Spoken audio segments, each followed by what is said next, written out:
Hey, what's going on, guys? This is Asama Taka here from Team T.L.P, bringing in another deck profile. This is my Prism build. So, let's get to business, shall we? Alright, so what we have here as a start is, my Grade 0. Obviously, every Prism build essentially has to start with the Grade 0 Prism image. The Grade 0 Prism being Prism Smile Core. You know, you have to have that if you want to be able to pull off the major combos that are inside this deck. That are normally inside a Prism build. That's the first.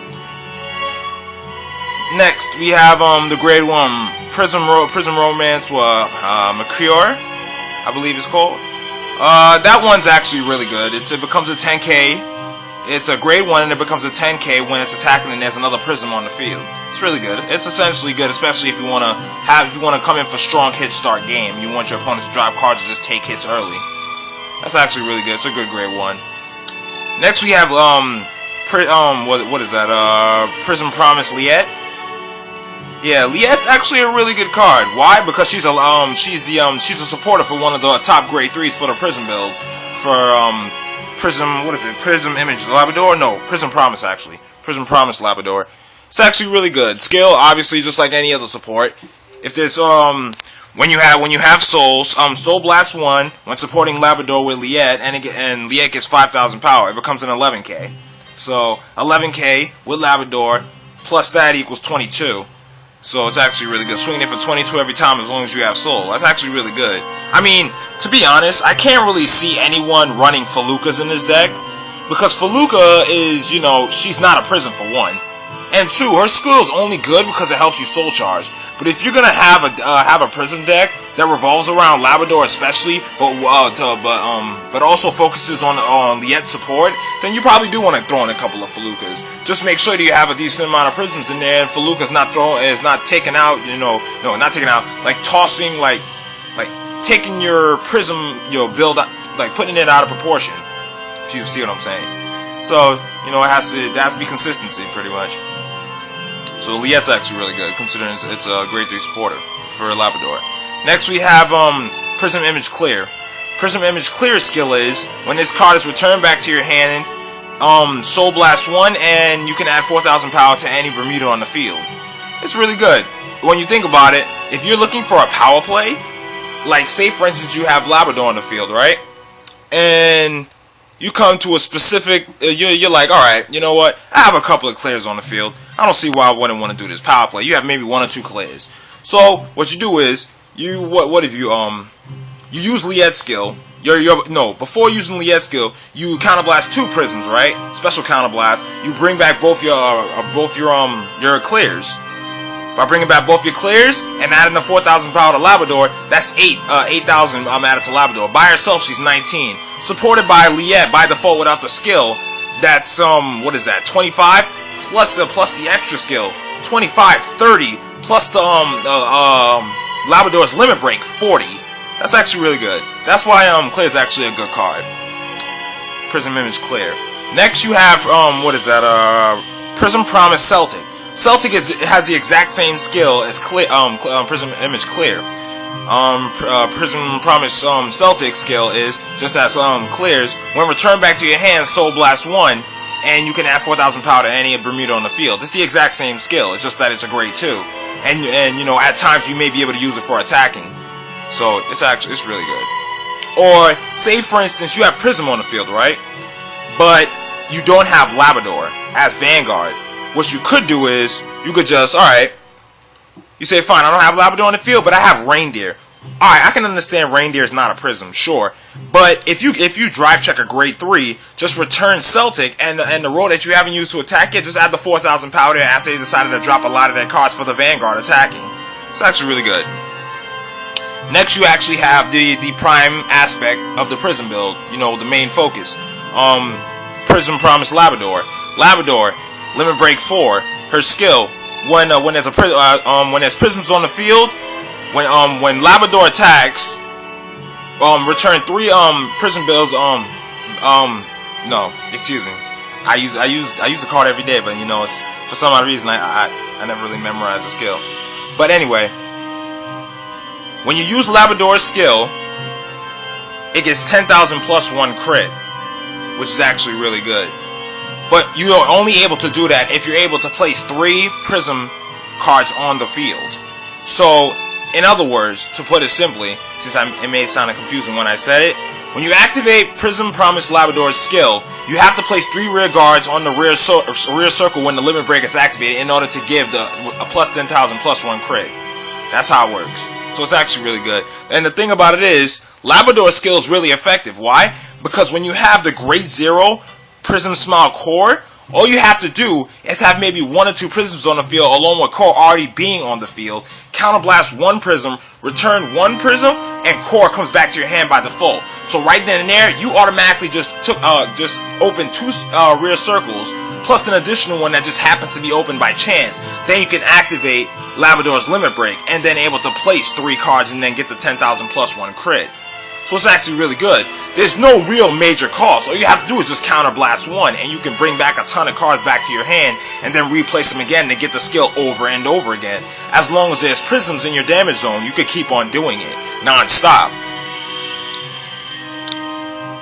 Next, you have Prism Smile Scadia. Prism Smile Scadia's skill is, she's the grade 2, and you counterblast 1, and Scadia gets 4,000 power until the end of the turn. In other words, she becomes a 12k. So Scadia plus your skill gets to 4,000, supported by an 8k vanilla. Maybe I get Sedna, but it's 20, coming in for a 20k roll. It's actually pretty good. I like that. Next, you have Prism Image Rosa. Prism Image Rosa's skill is kind of like many other kind of cards out there. It's how does it go? When there's a limit break card on the field, this unit gets 3,000 power. It's actually really good. So by itself, Rosa, without any cost or anything, becomes an 11k by herself. Supported by Sedna, 8k vanilla, maybe a 7k. You're swinging it for 18 or 19. It's actually really good. I like it. You know, and 9 times out of 10, considering that it's always going to become an 11k without any cost, people are going to attempt to take out Rosa, since she's going to become an issue as long as they have Labradors on the field. So, Rosa's actually good. Then you have your 10k vanilla, Prism Smile Luguarian. Luguarian is actually, as I just said, a 10k vanilla. You know, and what the bonus is, she's a prism. So say for instance, you know, you activate Labrador's skill, right? Open rear circles. You don't want to place a 3 because the following turn you want to have something to intercept with. That's where the 10k vanilla comes into play. When you use a limit break, place 2 10k vanillas on the field, which are both intercepts. Those are 10k. Swinging in for 18 is supported by a 17 or 18 is supported by a 7 or 8k. And that's nice. And then when it's next turn, just intercept with the cards and get them out the way so you have open rear circles later on. It's actually really good. Next you have Prism Romance, Lumiere. Lumiere's skill. When there's another prism on the field, it gets 3,000 power. In other words, it becomes a 12k since it's a 9k grade 2. The skill is just the same as Prism Romance Mercure, except it's just a grade 2. So it's actually really good. Next you have Prism Romance Atole. Prism Romance Atole skills, when boosted by a Bermuda Triangle, it gets 2,000 power. So say for instance, Atole is on Vanguard or Rear Circle, whichever one, and you have Sedna supporting it, because you know Sedna is just a really good card overall as a supporter. Sedna supporting Atole. Atole's skill, when it's being supported by a Bermuda Triangle, gets 2,000. So Atole's 12 supported by Sedna for 20. You have a 20k roll right then and there. It's actually really good, and you're gonna have it every turn without no cost. So it's actually pretty legit. Next you have Sedna. You have to have a couple of copies of Sedna in the deck if you want to pull off a decent power play. That's actually a must. There's not really much that can be said about that. You want to pull off 20k rolls for Scadia and Sedna, or 20k rolls for Prism Romance Lumiere and Sedna, or 20k rolls for Prism Romance Atole and Sedna. You want things like that. Next you have Reindeer. Now, I know you're going to say, why does this guy have a Reindeer in his deck? I can understand that. I know you're probably asking yourself that. It's not a prism for one. And two, Reindeer wouldn't really assist much, especially if she's in the damage zone and I can't use her as a special counterblast. I can understand that. Trust me, I can. But the thing about it is, sometimes, you know, I don't like to work or make a deck off of what other people make, and 90% of the, no offense to all you players out there, but personally, I feel that 90% of the Prism players out here, they all have the exact same deck. Pretty much. Their layout of their Prism deck is exactly the same. So, you know, I wanted to make mine just a tad different. Just the best way possible, because I don't like to, you know, have to fight a deck that's pretty much entirely similar to the one that I'm using. It seems really weird. But that's the reason why I put Reindeer in there. Plus, Reindeer kind of helps me, considering I only have 2 copies of Labrador in the deck. If I want to just come in and keep switching cards in and out, then I could use Reindeer skill to help me do that. So that's the reason why I have her. She's in there for more reasons than one. She becomes a beneficiality, you know, in certain occasions or at certain points of the game when I have certain cards that I want to play when dry checking a grade 3. Next is Dancing Fan Princess Minato. Now another thing, she's also not a prism. I can understand that. How would she help? Well, Minato, obviously, you know, I don't have a lot of copies of Labrador, as I said before, but I have a decent amount of 3s. I have Reindeer, Minato, 3 copies of Prism Romance Atole, and 2 copies of Labrador. That's a decent amount of 3s to be able to ride over and over again, to give Minato the 10,000 power if I've already used, you know, Labrador skill a decent amount of times to the point where I can do it no longer. So that's the reason why Minato is effective. I need that 20k plus supported by Sedna to have 28 in case I have a ride again. She happens to still be on the field when I ride. That's the reason why I need her. Then I have a Perfect Guard. You know, Perfect Guards are needed. You know, if you want to last long enough to be able to use Labrador's skill numerous amounts of times, especially near end game when, you know, you're in a tight spot and both of you guys are at 5 damage, and you have a Perfect Guard, you're gonna need it. Then you have the Grade 0, as I said before. The Grade 0 is mostly essential when Labrador is on the field, because that's where the big combo play comes in. And then finally, you come to my triggers. You have the Prism Criticals, the Prism Heals, the Prism Stands, and the Prism Draws. Obviously, if you want to run a Prism deck, you know, it's automatically a must to have all the Prism triggers. That's a must. Because, you know, number 1 is balancing the deck. Number 2, they're all Prisms.